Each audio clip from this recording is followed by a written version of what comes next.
অধিনায়ক হিসাবে অনুশীলনের প্রথম দিনে হাস্যোজ্জ্বল লিটন দাস। জিম সেশন শেষ করে আবু হায়দার রনির সঙ্গে ফুরফুরে মেজাজে টাইগারদের নয়া টি-20 অধিনায়ক। তার হাসির মতো বাংলাদেশও চাইবে মুষড়ে থাকা তার ব্যাটটাও যেন নতুন করে হাসে।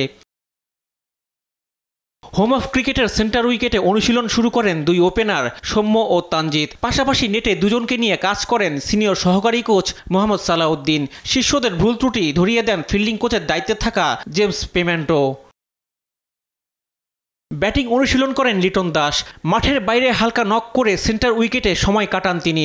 এ সময় জাকির আলী অনিকের সাথে বল হাতে নিজেকে ঝালিয়ে নেন কাটার মাস্টার মুস্তাফিজুর রহমানও।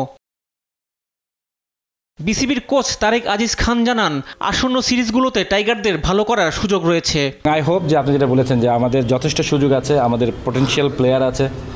এই যেটা আপনাকে আগেও বলেছি, টি-20 প্লেয়ার মানে খেলাটায় আপনি কাকে দিয়ে কখন কি বের করবেন সেই জায়গাটায় যদি আপনি স্বচ্ছ থাকেন এবং প্র্যাকটিস প্রিপারেশনের যে জায়গাটাতে আপনি যদি নিজেকে প্রপার ওয়েতে বিল্ড করে নিয়ে যেতে পারেন, তাহলে অবশ্যই আপনি সাকসেসটা আপনার পরে আনার চান্স আছে। এবং সেই জায়গাটা আমার মনে হয় যে প্রত্যেকটা প্লেয়ারই নিজেদেরকে অনুধাবন করছে এবং I hope in the future কিছুদিনের ভিতরে হয়তো বাংলাদেশ টিম প্রত্যেকটা সেক্টরে, আমি যেটা বলেছি বোলিং, ব্যাটিং, ফিল্ডিং, যে তিনোটা পার্ট লাগে আপনার জয় করার জন্য, সেই জায়গাটায় আপনি নিজেদেরকে কন্ট্রিবিউশন করতে পারবেন। প্রথম দিনের অনুশীলনে যোগ দিয়েছেন মাত্র 5 ক্রিকেটার।